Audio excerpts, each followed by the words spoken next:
Good morning, my clever bakers. This is a very particularly timed dish that I'm showing you how to make. Let me tell you the stages. I'm going to make it's garlic, Parmesan, mozzarella, pull apart. So it's essentially a savory monkey bread that maybe is a popular, quite old recipe using the Grand's biscuits.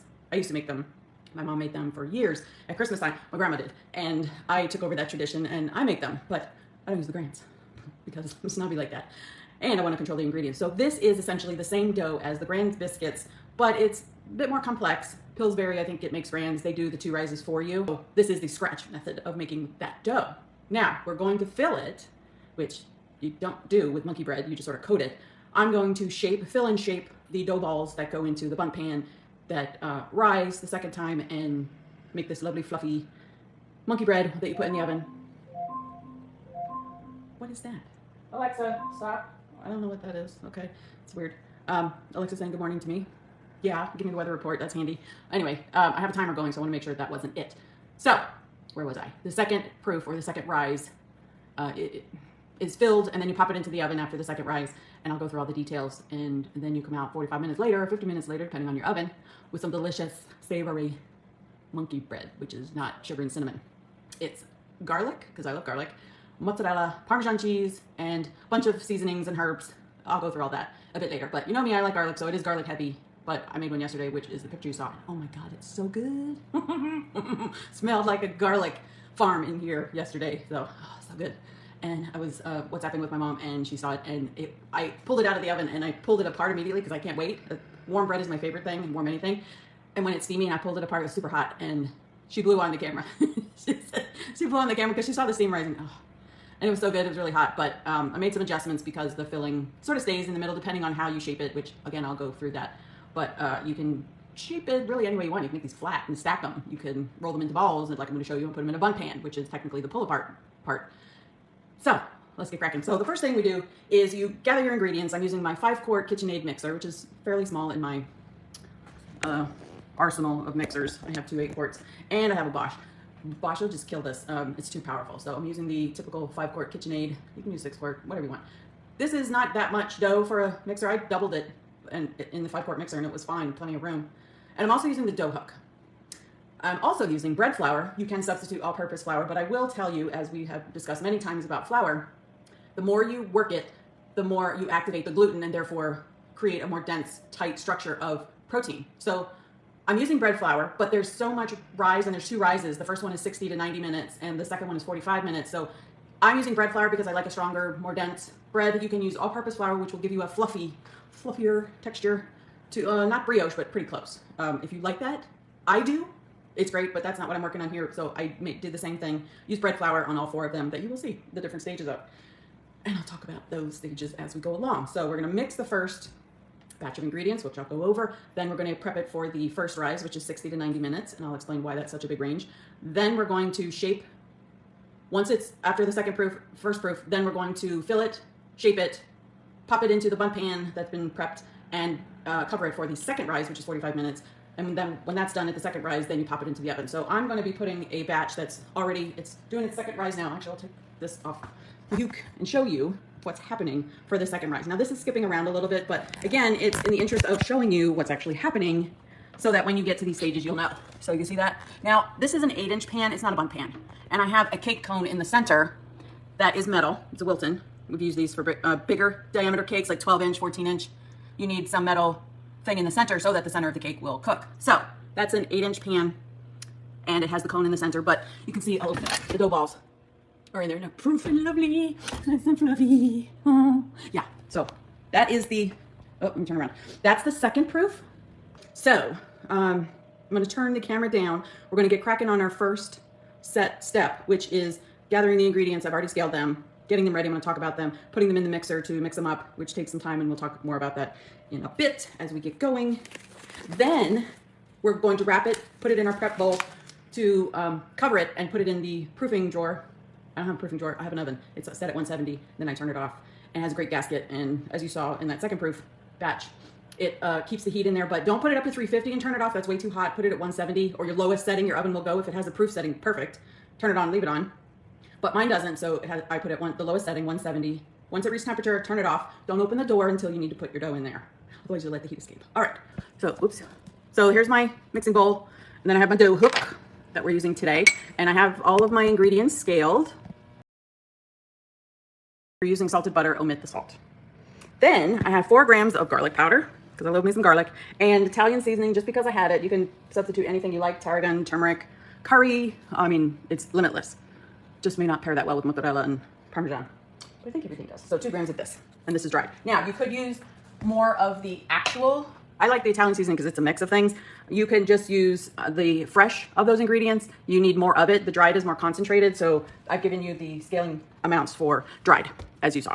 All right, so we're just gonna pop it in, and we'll do the filling later, which I have over there that you can't see. And we'll get cracking. So I'm gonna put the yeast, the sugar, and now, which I forgot to do, you gotta heat your milk to, let's see, I think it's 110 degrees.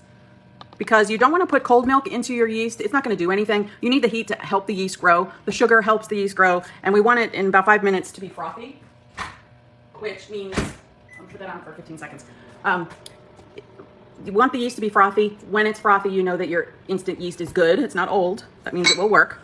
And you want it to grow so that it's called a boule. It's like a starter. Pastry school, we call it boule. You need it for sourdough, which, you know, you can use like months later. I don't make sourdough. Get out my thermometer. I'm just putting it in the microwave to warm it up because I forgot. And it's a little cold in here today. I have the air conditioning on and I turned it up, but it's not helping. So I have to help the temperature. I don't know if you can see that. So it's 110, 111. Oh, that's just about right. Cool. So I already know that it's cold in here. This is perfect. For whatever reason, it's not as warm today in Florida than it usually is. So that's why. So I need it 110 degrees. And then I'm going to pop it right in. Give it a whisk, and then cover it so that no drafts interfere with the temperature. And that's why you cover your boule, your yeast, and feeders, sugar, and the heat of the milk. Cover them so that no drafts interfere with the temperature. That's important. What do I have in here? I have my butter is at room temperature, and then I have my egg also at room temperature. If you're going to mix these cold, you're not going to get the right viscosity for your dough, so just be sure that your all your ingredients are at room temperature, and your milk is, your cold ingredients are at room temperature, but your milk is a little warmer at 110. Now, well, a lot warmer. So cold, if it's 73 in here, but I feel the air conditioning on, so it must be really humid today outside. So it's on a little bit more. Your bake-proof dough timer is done. Yeah. Just be careful of the temperature. Room temperature means something different for everybody. You want to keep it on the warmer side when you're doing bread. So the humidity and the warmth helps.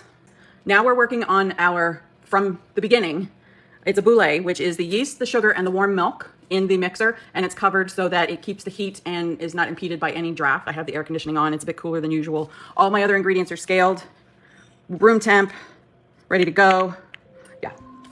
Alexa, stop timer.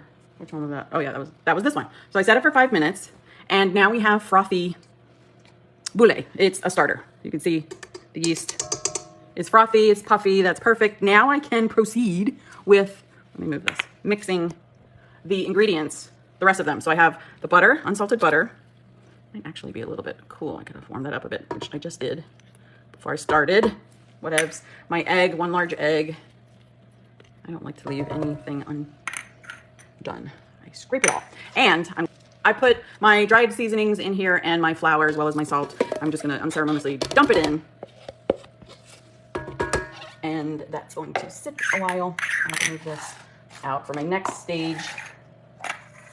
I'm using instant yeast, and then my dough hook with my mixer. You can do this all by hand. Man, I ain't got time for that. So I'm using my mixer. Now, we're gonna mix this on 2, if you have a 5-quart KitchenAid.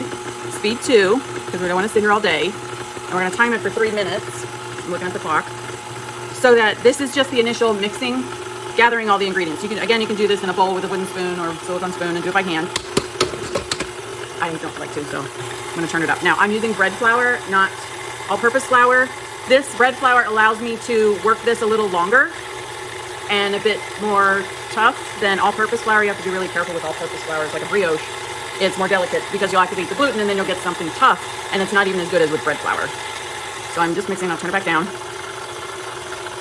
So this is kneading the dough. I'm mixing the ingredients. I want to see what it's doing, this is not kneading yet. This is actually just mixing it. So this is incorporating all of the ingredients and thoroughly mixing them.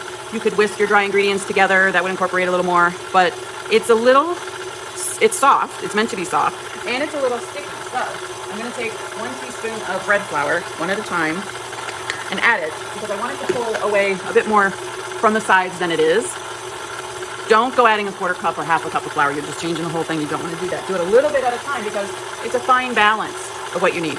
It's trying to slap, but it's not ready yet. All right, got 1 minute left. Oh, I wish you could smell what's going on here and see what's going on in the oven. I'll show you in a second. All right, so this is almost, nope, about 30 seconds left. This is mixing. Now this is a little slower, obviously, but if you're doing it by hand, that would take even longer. So I'm bumping it up a little. And I'm gauging if I need any more flour. And I'm not going to do it at the moment. I'm going to do it when I actually kneading with the dough hook, which will be about 5 minutes. And we're going to look for texture. We're not worried about the time because it could be different. Your speed 2 could be different than my speed 2. So let's turn that off. Now, let's see what we have. This is incorporated well, and you can see it's really soft and it's coming off. This has no structure. If I did the window pane test, it would just stick to my gloves or my hands. So not doing that. Now, she's got to mix for about 5 minutes. I'm going to turn it up to about speed 3, 2, and I'm going to add another teaspoon of flour-ish. It's approximately a teaspoon. Exactly, because I didn't level it. All I wanted to do is mostly pull away from the sides, and I wanted to activate the gluten and the proteins in the flour, so it needs to do that slap later. We're not making French loaf or any type of crusty bread, so we don't technically want it to slap. It's still a soft dough, and it needs to remain a soft dough. So 5 minutes. This is my proofing bowl. It's just a big Pyrex bowl, and I have some oil in it. My mom put this in this really lovely basil oil, basil, whatever you call it. I say basil, and it's really delicious. It's basil infused oil. Oh, smells so good. So that just gives it another layer of flavor. That's the flavor. So I put it in maybe a tablespoon, half a tablespoon, and then I swished it around the bowl. I'm going to do it again. You can see I put it all over the sides of the bowl, but because it's been sitting, it collects in the bottom. So I'll be sure to turn the dough over when I add it. Making the dough to the first rise, and then we're going to turn this down a little bit. It's now at speed 2. I'm going to then put this aside because I'm going to bake it off later, and I have another set of dough, batch of dough, that is ready for shaping and rolling. So we're going to measure it out, we're going to fill it, we're going to scale it, and shape it. Oh yeah, I love that. Okay, so I need to open this because it's a little tight.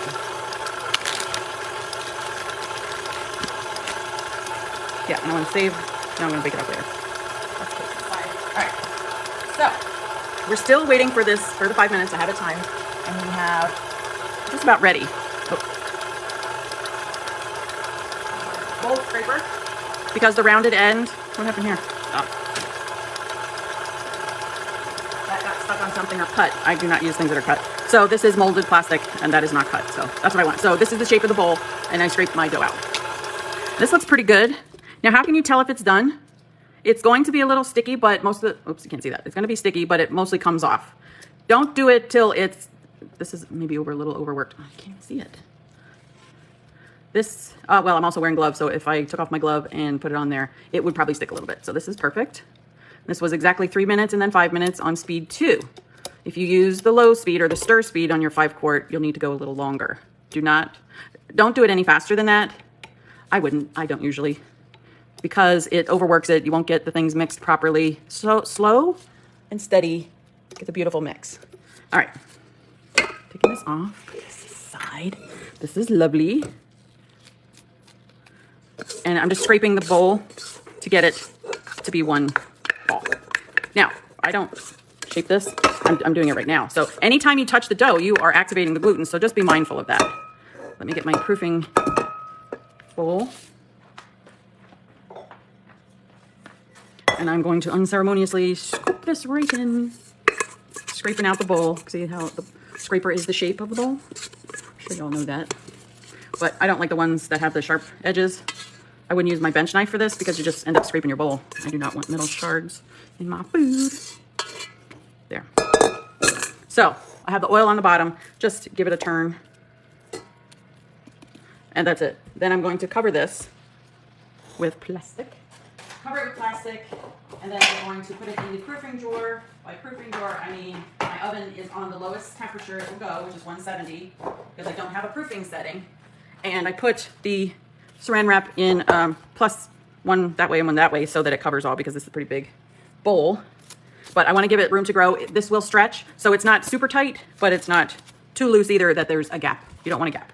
So now I'm going to put it in my proofing drawer. If I have one, it's not. Okay, I'm going to turn this back on to 170. And then when that reaches temperature, it's 136 right now. When that reaches temperature, then I'm going to turn it off and let it sit. Alexa, set a 60-minute timer. Still warm. It's trying to double. It's cooling down a little bit. This has about 20 minutes left till the 60-minute mark. When this is ready at the 60 or 90-minute mark, when it has doubled, about 60 to 65 at 170. 60 minutes at 170. I can tell you that now.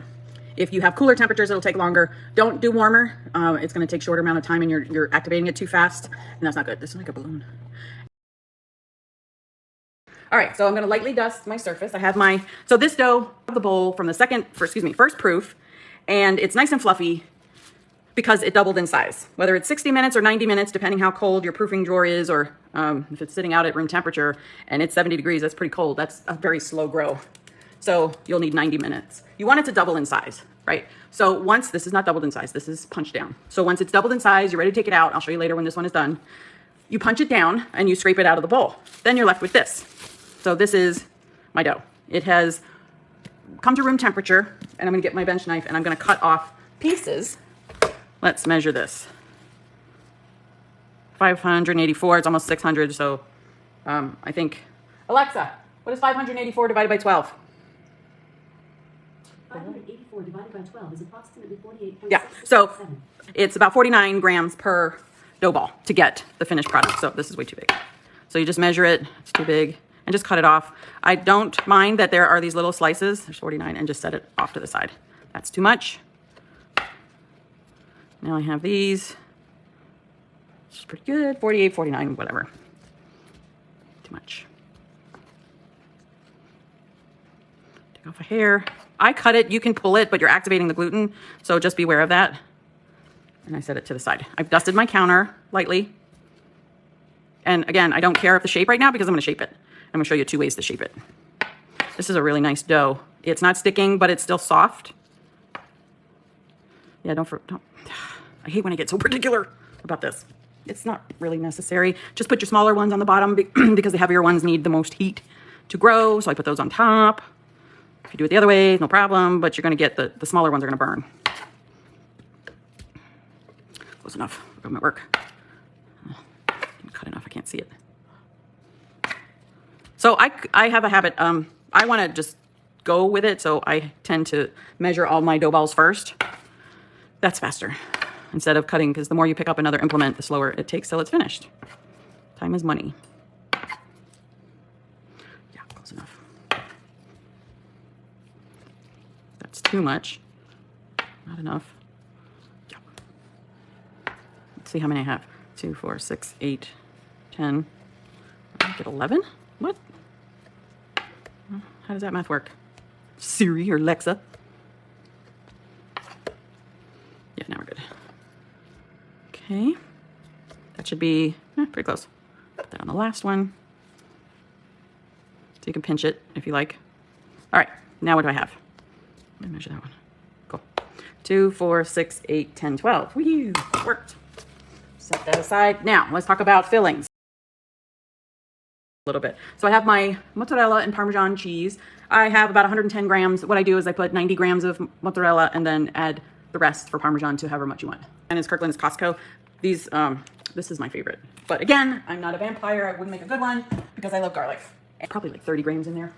So this is not warm. This is not room temp because I want to show you, this is not going to mix very well. So I'm going to gently warm this, 50% power for about 10, 15 seconds. We'll warm that butter, not too soft that it's ghee or liquid, just enough so that it is soft enough to melt. Stir and mix together with the other ingredients. It's warm on the bottom, so you want to let that warmth permeate, and you can see when it's warmer, it mixes nicer. The butter plays nice. The warm butter plays nice with the other ingredients without getting a sloppy mess. And I know that there's a vent right up here, so this is going to cool it down quick, which is what I want because I don't want it this liquidy. You can, but it's going to seep right out of your dough ball, but I'll show you how to fix that, which is why I'm here, show you how the fix is. So ideally you want this to be not as liquid as this, just like cream cheese when it's warmed, nice and, it's like a cake batter. Let's say cake batter. This is not cake batter, this is like smoothie. But I know when it's sitting here and I'm yapping and shaping, it's gonna start to solidify. Once we're done, we're gonna pop this into a bun pan. So you can use, this is Crisco butter flavored spray. Doesn't really matter what you use. I'm gonna use this. Make sure you spray the cone, otherwise it's gonna stick. Just like you would monkey bread, lightly spray every bit of it. You can even rub it around. And it smells like butter and it's delicious. All right, let's get to shaping and filling. So I've dusted my countertop with, bread looks good. Dusted my countertop with a little bit of flour. I tap my hand and I use a little strainer. This is a little bit fine, but I dropped the other one, so I had to get a new one. And I have my 49-gram balls, so we can do it one of two ways. I'm just warming this up a little, but again, be careful. You're gonna activate the gluten. Just be mindful of that. Let me get this in the right angle. So what do we have here? A little bit of flour, but I do want it to stick to my countertop. So I'm gonna roll these out. You can push them with your hand or roll them out. This is a fondant rolling pin to 4 inches, but this will go in the dishwasher when I'm done because I don't want raw flour touching my ready-to-eat food. But I have, like 5 more. So I'm putting about a teaspoon. This is not the measured teaspoon. This is a, like, for your coffee teaspoon, cereal spoon. Yeah, I don't know anybody that uses that little bit. And I also have my Parmesan and mozzarella in here. So I'm gonna put a teaspoonful in here. It's a little liquid. That's fine. The flour from the shredded cheese will help. And this is about 4 inches. Whoops. I feel like I'm pulling a China shop. And I'm going to just pull it up, fold it over, fold it together so you can see it. I'm doing this carefully. And I'm gonna make a little sort of purse and pinch it, kind of like a dumpling. Now you can do it one of two ways. Put a little bit of flour. Don't let it unravel and don't do it too much. Here's what I'm doing. I'm cupping my hand and I'm rolling it to touch the outer circle. It's not touching the palm because I've cupped it. I'm touching the surface with it's literally this outer ring of my hand, right? I'll try and go slow, but I forget and I go fast. So I'm just cupping it around. All I'm doing is closing it, make it a ball. I don't care because it's gonna change the shape anyway. I don't care, you may care. And that's fine, but you really don't need to spend that lot, which is why I like this recipe. You don't need to spend, I like this process, that much time. I'm not even making it a circle. I don't care because I'm going to roll it up anyway, right? So just work with the shape that you have. So I'm gonna make this long one. So that means I'm gonna gather it on opposite sides, pinch it together, and then gather it in the center. This dough is beautiful in that it allows me to do that. So yeah, I have a clump on the bottom. You can just spread it out. Pop it in there. Unceremoniously throw it in there. So again, roll it out. I'm just warming it up. Smush it out if you like. Ain't got time for that. I mean, you could cut it and roll it through a roller, sheeter if you had one. Just make sure it's cleaned afterwards for your ready to eat stuff. Sanitized, all the parts. Now I could roll out all of them or a few and do it at once, like an assembly line, but no, I'm gonna enjoy this process because I like this. So I didn't have too much, I didn't twist it and I spread it down. So now this is very even, but it's kind of thin up top. Pop it in. Let's try that again. This, using a strainer, this is not like a super fine one, will help regulate how much flour you have. And you can get a clump, it's not as even. I want uniform results, right? That's prettier. Ooh, I forgot the cheese. Wouldn't have been total tragedy.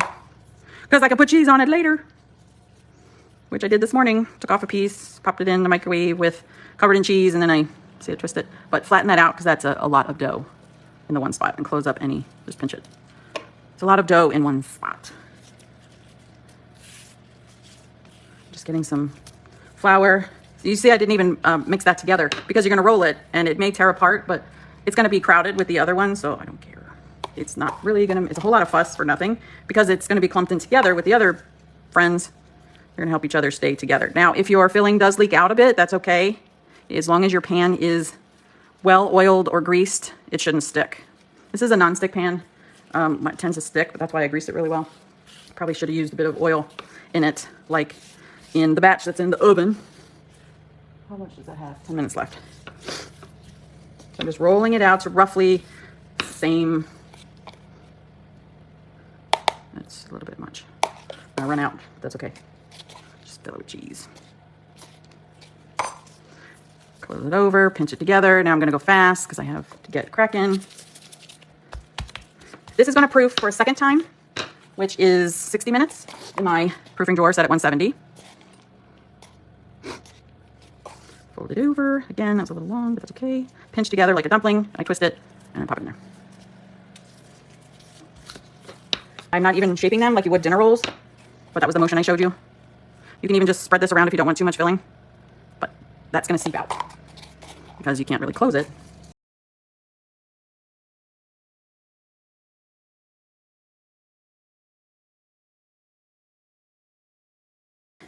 Okay, grab up that cheese. Don't leave cheese on the counter. Suck it up into your dough when you roll it out. Definitely gonna run out. Get a bit more cheese. These are gonna be super yummy. So I should probably change, because they're full of filling, extra full. So I'm gonna change the position of some of these at the bottom because they're not gonna bake as well. Getting jittery, I haven't even had coffee. Use a nice spatula. Want to leave enough for the last one. And I did not plan this in any particular way. I kind of evened it out a bit so it's not lopsided because you'll get an uneven bake. So you do want to consider that somewhat. But for the most part, in the first layer, I just threw it in as you saw. Take this big one. Pop that on top because I want the big one to get the most air time. Heat time. That's why I am swapping it. Now this one, this pan, I'm going to cover with foil. You can use foil or saran wrap because this is so big. The disadvantage of that is you can't see it. So you have to lift it up. But my saran wrap is not going to stick to this pan like it does to glass. So that's why I'm going to use foil. Perfect. Twist it. Pop it down over there, and again, this is a really big one, so I'm gonna swap places. Yeah, so that doesn't even half fill it, and that's fine. It doesn't matter that it's half filling. It doesn't have to be over it. They're gonna be yummy. Oh yeah, smells like garlic farm in here. My foil that I gave you, and this is for the different pans that I'm using. It was a little bit too much for my liking for the 8-inch pan, but it works. So this is loosely covered, and I'm popping it into my proofing drawer, which is another proofing drawer in my oven. I don't want it to be too hot. Oh, she's browning. But I don't want it to be cold. Because if it's a cold proofing drawer, it's not going to do anything. Except block the draft from your air vent. Alexa, set a 45-minute timer. Third timer, 45 minutes. Start now. The oven is ready at 350. Yeah, check my temperature gauge. My oven is ready at 350, and I'm ready to take it out of the proofing drawer, if I had one, my second oven, and pop it into the oven. Now, I was going to put some butter on this, but I don't think I will because you can do it afterwards, and you can always add things afterwards, but I want you to see it in the proper state. You have to be careful what you add to baking because it will inhibit the growth of the yeast. If you have salted butter, the salt is going to kill the yeast, so just be mindful of that. All right. Ooh, that's hot. You need a glove. It's not hot, it's warm. So that's why my bread proofed quicker because my proofer was higher temp. Look at her. Oh, I gotta move the camera. Look at this. Oh yeah. Now you could put aluminum foil on this or plastic wrap. I like plastic wrap. So I also treated the side with a bit of oil, and you can see kind of like focaccia. It has oil on there, so that's why I'm not treating the top. You could brush the top. Here's my filling exploding out a little bit. Don't mind it because it came out on the other one. So I'm putting, this is pretty close. And here's my metal cone. This is close to the top. I don't want it to overflow, so I'm putting it on a tray. That's all. I'm putting it in the oven. You don't have to, but I want to keep all this deliciousness intact. Bake my pretties. Alexa, set a 45-minute timer. Oh, look at that. Oh, I just want to swim in it. Oh, do you see the oil bubbling? So you definitely need to treat the sides of your pan. You see it's bubbling over a little bit, so I'm glad I put the pan there because I don't like cleaning my oven from drips because they bake on because I forget. Oh, she's fluffy. And she's also knocking that cone over. It's okay. You can use foil instead of the cone if you don't have the cone. but it needs some kind of heat in the middle to simulate a bundt pan because it has, you know, that it has the cone in the center so that all this dough or batter can cook. Right?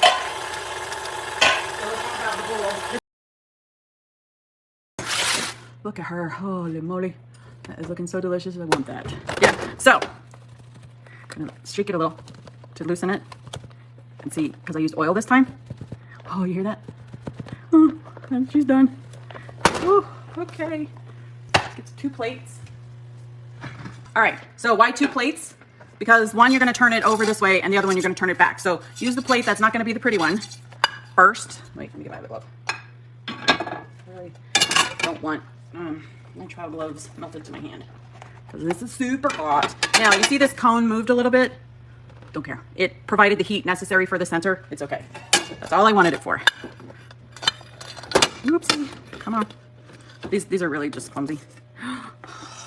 Stuck a little bit. I'm gonna eat those later. Stuck a little bit. Take it out. This is the cone. Not of shame, of deliciousness. Now, let me take this off.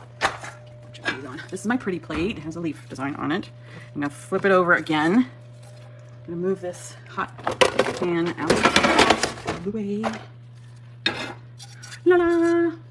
Ooh-wee. Holy moly. Now this is gonna move around, but you see inside, it got really nice and toasty. And that's all you want. You ready for the reveal? Should I open it? And you'll have deliciousness. Okay, you ready? Oh my word. Yeah. Oh my, this is my favorite thing in the whole world, to open up hot bread. You can see the filling. Hope you can see the filling in there. But the bread is a perfect texture. It's done. It's bouncing back. It's not, I mean, sure, if you squeeze it, it's going to be doughy because it's hot. But inside, I'm going to eat this. It's going to be super hot. I cleaned my gloves and I changed them. Ooh. So this is the center with the filling. And it melted, so I have a cavity. That is hot. Ooh, heat, hot. Let's eat it. So this is nice and crusty. Oops. And this soft, the center is soft. Swim in this. Oh my goodness. Look at that. Hope you can see that. Yeah. Holy shnikes. Can you hear the crunchy? I hate to eat with my mouth full, open and full, and top of my mouth full. I'm bet you garlic. Now this is the cavity that is an air pocket from the yeast doing its job. Cheers. Woo. Crusty. There's the ceiling, and there's me. Hello. Oh, yeah. Doesn't like certain angles. So I hope you try this. If you do, oh, I wanted to tell you about storing. When you can freeze this. I've frozen the dough when it is in the first stage, just after the first rise. Do it after it's done at least its first rise. But if you're filling it and doing the second rise, I wouldn't freeze that because when it thaws, you're gonna get something happening with the filling that is liquid that you don't want, and it'll interfere with the rise of the bake. So from beginning to first rise, you can freeze it, just double wrap it and then put it into a freezer or Ziploc bag or an airtight container. But I would definitely put plastic on the bottom because it's gonna be a little bit sticky. You wanna get it out of the container. But you don't want to slow it too much, retard it too much so that it doesn't grow. It will grow in the fridge, won't grow in the freezer because it's cold enough, it will stop the process. It'll just be in a dormant state. You can bake these off. We're not gonna eat them all this week. Once I bake all of them off, these different stages, I'm going to freeze them fully baked, just like you saw, took it out of the bundt or the ring pan, and then I'm gonna pop it into a container, and airtight container, and pop it into the freezer. I'm not wrapping it, I don't wrap it. I want the moisture when it thaws to help aid in a less crusty crust. But if you want a crustier crust when you thaw it from the fully baked, 2 rises, fully baked, frozen state, you'll need to wrap it in 2 sets of plastic. Then an airtight container or a Ziploc bag, whatever you like. Make sure it's freezer safe. Have a great rest of your week, and I'll see you next week. Bye!